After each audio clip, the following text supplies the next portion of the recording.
everyone, and welcome to Java with Jesus. It's episode 106 today, and we are still in Nehemiah. The walls have been rebuilt. They're doing the Passover again, and enemies are coming after the Jews because they don't want them to have critical thinking skills anymore. And we last left off with Ezra, the scribe, reading the law of Moses to the people. And it was a very emotional time for them because they forgot about everything that they were supposed to be doing, and they've been asking for forgiveness and all this stuff. So that's a really quick recap for this Friday. And we're going to continue on with the story. Not sure where we're going from here. It'll be interesting to find out. I hope you guys are having a wonderful weekend. And I don't have anything to dawdle on, to be honest with you. Working hard this weekend, getting lots of works in, getting lots of steps in. You know, the usual. I'm sure you guys are all working even harder than me. So God bless you all. And I hope work has been going well for you this week. Today we will be reading 2 chapters in Nehemiah. So not too long of an episode, as long as I don't ramble too much. Episode 106, Following the Leader. The word leadership usually evokes thoughts of people with titles and positions. But every person takes up the challenge of leadership from time to time. Have you ever led a group of kids in an activity, a group of adults in singing, a family devotion time, an out-of-town friend through the city, a child through the steps of learning a skill? Although Nehemiah is a leader by title and position, he is also a leader by example. Nehemiah leads the Israelites in rebuilding the city walls and establishes policies for the residents of the city. But he also helps renew the covenant and keeps the Israelites on track with God. Clearly, that is what good leaders should do. Other lessons in this reading include appropriate kinds of separation, keeping the Sabbath, and dealing with weaknesses. So today's reading will be Nehemiah 11 through 13. Nehemiah 11, Time passes, heads of provinces. Now the leaders of the people lived in Jerusalem, but the rest of the people cast lots to bring 1 out of 10 to live in Jerusalem, the holy city, while 9/10 remained in other cities. And the people blessed all the men who volunteered to live in Jerusalem. Now these are the heads of the provinces who lived in Jerusalem, but in the cities of Judah, each lived on his own property in their cities. The Israelites, the priests, the Levites, the temple servants, and the descendants of Solomon's servants. Some of the sons of Judah and some of the sons of Benjamin lived in Jerusalem. From the sons of Judah, Athaiah, the son of Uzziah, the son of Zechariah, the son of Amariah, the son of Shephatiah, the son of Mahalalel, of the sons of Perez.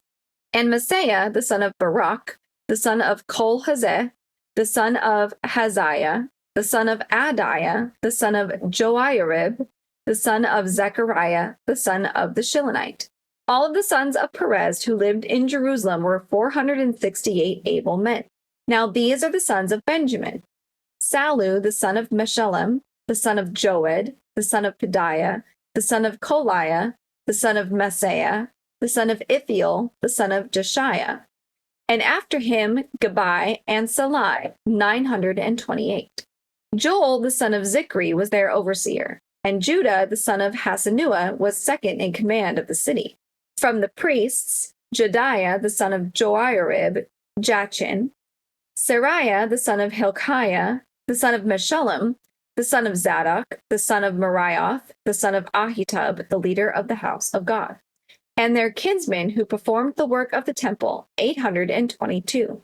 And Adiah, the son of Jeroham, the son of Peliah, the son of Amzi, the son of Zechariah, the son of Pashur, the son of Malchijah, and his kinsmen, heads of fathers' households, 242.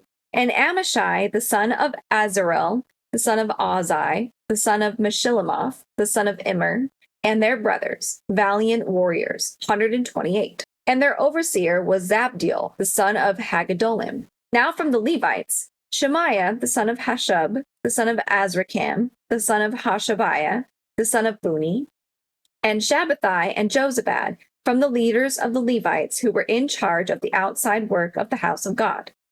And Mattaniah, the son of Micah, the son of Zabdi, the son of Asaph, who was the leader in beginning thanksgiving at prayer, and Bakbukiah, the second among his brethren, and Abda, the son of Shammua, the son of Galal, the son of Jeduthun. All the Levites in the holy city were 284. Also the gatekeepers, Akub, Talmon, and their brethren who kept watch at the gates were 172. The rest of Israel, of the priests and of the Levites, were in all the cities of Judah, each on his own inheritance. But the temple servants were living in Ophel, and Zihah and Gishpah were in charge of the temple servants. Now the overseer of the Levites in Jerusalem was Uzzi the son of Bani, the son of Hashabiah, the son of Mattaniah, the son of Micah, from the sons of Asaph, who were the singers for the service of the house of God. For there was a commandment from the king concerning them, and a firm regulation for the song leaders day by day. Pethahiah, the son of Meshezabel, of the sons of Zerah, the son of Judah, was the king's representative in all matters concerning the people. Now as for the villages with their fields, some of the sons of Judah lived in Kiriath Arba and its towns, in Dibon and its towns, and in Jekbezel and its villages, and in Jeshua, in Moladah and Beth Pelet, and in Hazar Shual, in Beersheba and its towns, and in Ziklag, in Mechanah and its towns, and in En-Rimmon, in Zorah and in Jarmuth, Zanoah, Adullam and their villages, Lachish and its fields, Azekah and its towns. So they encamped from Beersheba as far as the valley of Hinnom. The sons of Benjamin also lived from Geba onward, at Michmash and Ajah, at Bethel and its towns, at Anathoth, Nob, Aniah, Ananiah, Hazor, Ramah, Gitaim, Hadid, Zeboim, Nebalet, Lod, and Ono, the valley of craftsmen. From the Levites, some divisions in Judah belonged to Benjamin. Nehemiah 12. Priests and Levites who returned to Jerusalem with Zerubbabel. Now these are the priests and the Levites who came up with Zerubbabel, the son of Shealtiel, and Jeshua, Sariah, Jeremiah, Ezra, Amariah, Malach, Hattush, Shechaniah, Rehum, Meremoth, Iddo, Ginnathoi, Abijah, Mijamin, Madiah, Bilgah, Shemaiah, and Joiarib, Jediah, Salu, Amok, Hilkiah, and Jediah. These were the heads of the priests and their kinsmen in the days of Jeshua. The Levites were Jeshua, Binnui, Kadmiel, Sherebiah, Judah, and Mattaniah, who was in charge of the songs of thanksgiving, he and his brothers. Also, Bakbukiah and Uni, their brothers, stood opposite them in their service divisions. Jeshua became the father of Joiakim, and Joiakim became the father of Eliashib, and Eliashib became the father of Joiada, and Joiada became the father of Jonathan, and Jonathan became the father of Jaddua. Now in the days of Joiakim, the priests, the heads of fathers' households were of Sariah, Moriah, of Jeremiah, Hananiah, of Ezra, Meshullam, of Eremiah, Jehohanan, of Maluki, Jonathan, of Shebaniah, Joseph, of Harim, Adnah, of Meraioth, Helkai, of Iddo, Zechariah, of Ginnathon, Meshullam, of Abijah, Zikri, of Meniamin, of Moadiah, Piltai, of Bilgah, Shemua, of Shemaiah, Jehoanathan, of Joiarib, Mattani, of Jediah, Uzzi, of Salai, Kalai, of Amok, Eber, of Hilkiah, Hashabiah, of Jediah, Nethanel. Just when we thought the names were going away, you guys, they come back and hit us right back in the face.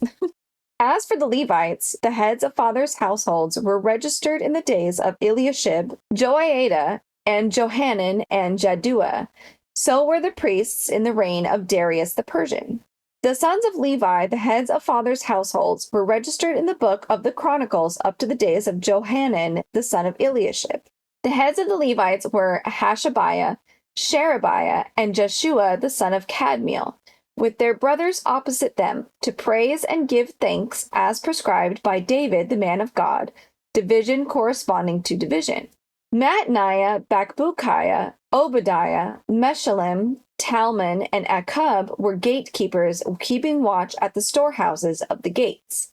These served in the days of Joiakim, the son of Jeshua, the son of Josadak, and in the days of Nehemiah the governor, and of Ezra the priest and scribe.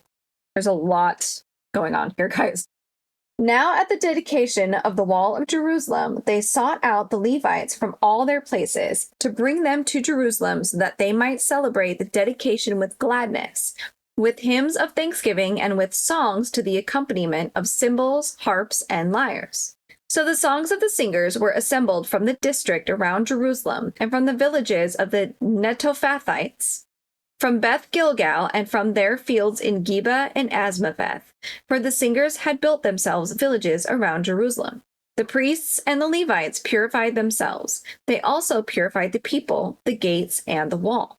Then I had the leaders of Judah come up on top of the wall, and I appointed 2 great choirs, the first proceeding to the right on the top of the wall toward the refuse gate. Now remember, this is written from Nehemiah's point of view, so that it's I, me, back to first person. Hoshea and half of the leaders of Judah followed them, with Azariah, Ezra, Meshullam, Judah, Benjamin, Shemaiah, Jeremiah, and some of the sons of the priests with trumpets, and Zechariah, the son of Jonathan, the son of Shemaiah, the son of Mattaniah, the son of Micaiah, the son of Zechur, the son of Asaph, and his kinsmen, Shemaiah, Azarel, Malalai, Gilalai, Mai, Nethanel, Judah, and Hanani, with the musical instruments of David, the man of God. And Ezra the scribe went before them. I tell you, it's wild to me that we are reading the entire history of everybody every single dang time. Like every single time. Zechariah is the son of Jonathan, who's the son of Shemaiah, who's the son of Mattaniah, who's the son of Micaiah, the son of Zechur. Okay. We get it. They've got fancy names and their descendants. We get it. That's my modern day rant. At the fountain gate, they went directly up the steps of the city of David by the stairway of the wall above the house of David to the water gate on the east. The second choir proceeded to the left, while I followed them with half of the people on the wall, above the tower of furnaces to the broad wall, and above the gate of Ephraim by the old gate, by the fish gate, the tower of Hananel and the tower of the 100, as far as the sheep gate, and they stopped at the gate of the guard. Then the 2 choirs took their stand in the house of God. So did I and half of the officials with me. And the priests, Eliakim, Maaseiah, Miniamin, Micaiah, Elionai, Zechariah, and Hananiah with the trumpets. And Maaseiah, Shemaiah, Eleazar, Uzi, Jehohanan, Malchijah, Elam, and Ezer. And the singers sang with Jezrahiah their leader. And on that day they offered great sacrifices and rejoiced because God had given them great joy. Even the women and children rejoiced, so that the joy of Jerusalem was heard from afar. On that day men were also appointed over the chambers for the stores, the contributions, the first fruits, and the tithes, to gather into them from the fields of the cities the portions required by the law for the priests and Levites. For Judah rejoiced over the priests and Levites who served. For they performed the worship of their God and the service of purification, together with the singers and the gatekeepers, in accordance with the command of David and of his son Solomon. For in the days of David and Asaph, in ancient times, there were leaders of the singers, songs of praise and hymns of thanksgiving to God. So all Israel in the days of Zerubbabel and Nehemiah gave the portions due the singers and the gatekeepers as each day required, and set apart the consecrated portion for the Levites. And the Levites set apart the consecrated portion for the sons of Aaron. Nehemiah 13. Foreigners excluded. On that day they read aloud from the book of Moses in the hearing of the people. And there was found written in it that no Ammonite or Moabite should ever enter the assembly of God, because they did not meet the sons of Israel with bread and water, but hired Balaam against them to curse them. However, our God turned the curse into a blessing. So when they heard the law, they excluded all foreigners from Israel. Now prior to this, Eliashib the priest, who was appointed over the chambers of the house of our God, being related to Tobiah, had prepared a large room for him. where formerly they put the grain offerings, the frankincense, the utensils, and the tithes of grain, wine, and oil prescribed for the Levites, the singers, and the gatekeepers, and the contributions for the priests. But during all this time I was not in Jerusalem, for in the 32nd year of Artaxerxes, king of Babylon, I had gone to the king. After some time, however, I asked leave from the king. And I came to Jerusalem and learned about the evil that Eliashib had done for Tobiah by preparing a room for him in the courts of the house of God. Seriously, dude, like, what the heck, man? Weird. Weird! It was very displeasing to me, so I threw all of Tobiah's household goods out of the room. Then I gave an order, and they cleansed the rooms, and I returned there the utensils of the house of God with the grain offerings and the frankincense. I also discovered that the portions of the Levites had not been given them, so that the Levites and the singers who performed the service had gone away, each to his own field. So I reprimanded the officials and said, "Why is the house of God forsaken?" Then I gathered them together and restored them to their posts. All Judah then brought the tithe of the grain, wine, and oil into the storehouses. In charge of the storehouses, I appointed Shelemiah the priest, Zadok the scribe, and Pedaiah of the Levites, and in addition to them was Hanan the son of Zachar, the son of Mattaniah, for they were considered reliable, and it was their task to distribute to their kinsmen. Remember me for this, O my God, and do not blot out my loyal deeds which I have performed for the house of my God and its services. In those days I saw in Judah some who were treading wine presses on the Sabbath, and bringing in sacks of grain and loading them on donkeys, as well as wine, grapes, figs, and all kinds of loads, and they brought them into Jerusalem on the Sabbath day. So I admonished them on the day that they sold food. Also, men of Tyre were living there who imported fish and all kinds of merchandise, and sold them to the sons of Judah on the Sabbath, even in Jerusalem. Then I reprimanded the nobles of Judah and said to them, "What is this evil thing you are doing by profaning the Sabbath day? Did not your fathers do the same, so that our God brought on us and on this city all this trouble? Yet you are adding to the wrath on Israel by profaning the Sabbath." It came about that just as it grew dark at the gates of Jerusalem before the Sabbath, I commanded that the doors should be shut and that they should not open them until after the Sabbath. Then I stationed some of my servants at the gates so that no load would enter on the Sabbath day. Excessive, but I understand why he's doing it. This is the good leader. He's like, no, we are going to go back to this, and gosh darn it, if I have to force you to do it and close the doors, I will. It's kind of like when your teenager is misbehaving and you remove the door to their bedroom. Once or twice, the traders and merchants of every kind of merchandise spent the night outside Jerusalem. Then I warned them and said to them, "Why do you spend the night in front of the wall? If you do so again, I will use force against you." From that time on, they did not come on the Sabbath. Man, Nehemiah means business. He is not dealing with these people's shenanigans. I'm here for it. And I commanded the Levites that they should purify themselves and come as gatekeepers to sanctify the Sabbath day. For this also remember me, O my God, and have compassion on me according to the greatness of your loving kindness.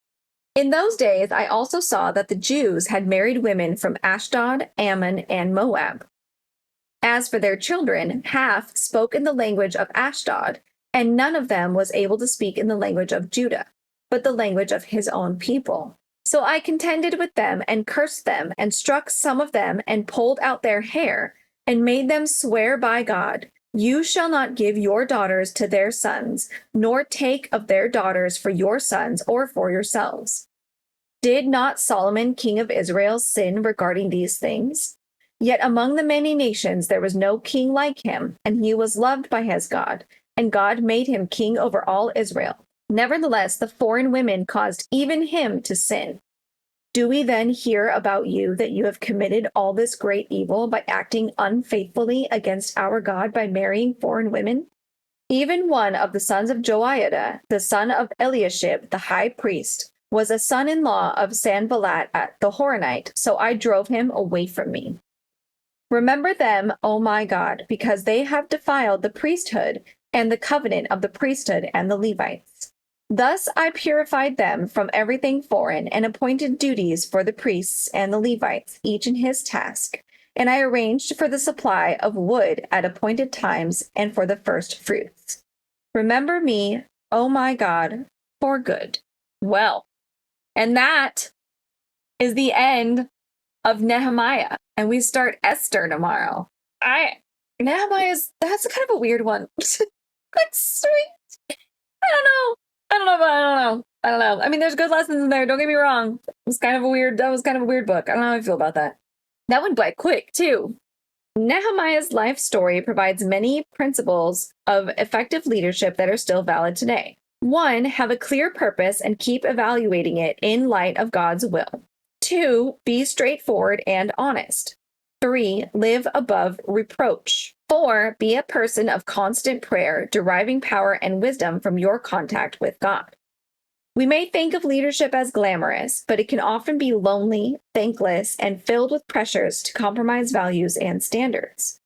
Nehemiah was able to accomplish a huge task against incredible odds because he learned that there is no success without risk of failure, no reward without hard work, no opportunity without criticism, and no true leadership without trust in God.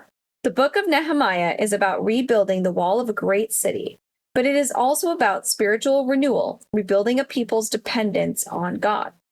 Okay. Well, when you put it that way, now I feel guilty for being like, what the heck was this book? Whatever your leadership position or role, don't lose sight of doing what is most important, being a spiritual leader. Keep your focus on being God's person and doing what he wants. And then in turn, you will have the guidance to lead the people properly, right? That's what happened with Solomon. Did what God wanted for a while anyway.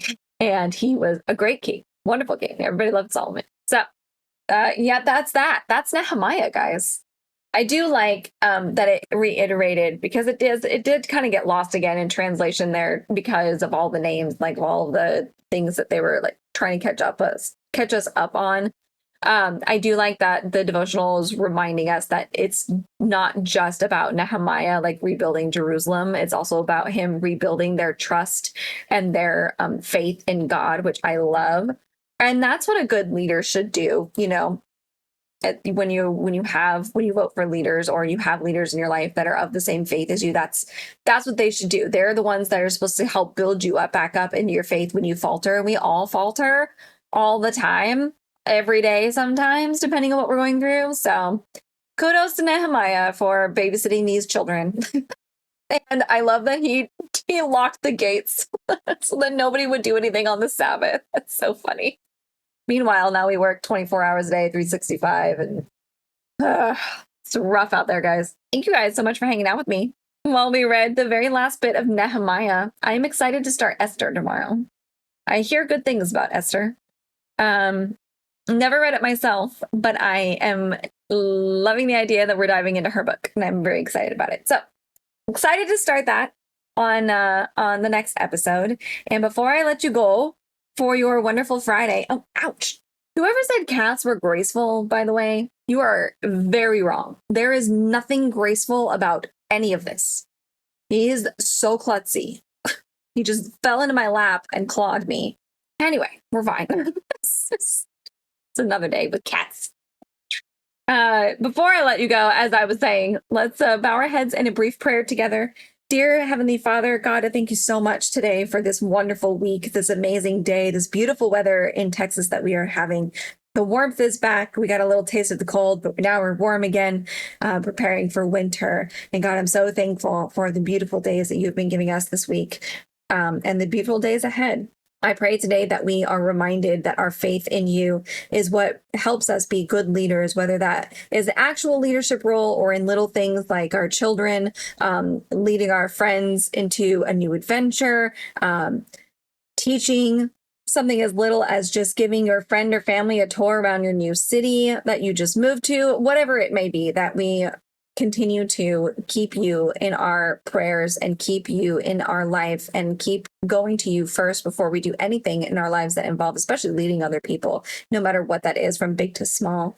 I pray today, God, please just be with us as we enter our workforce for the day as we enter into the weekend, and that we do take some time on the Sabbath to not do any work, and that we get time to relax, and that we get time to spend some time with you as well. In Jesus' name, amen. Once again, thank you guys for hanging out, and I will see you tomorrow for episode 107 and the start of the book of Esther. God bless you guys. Bye.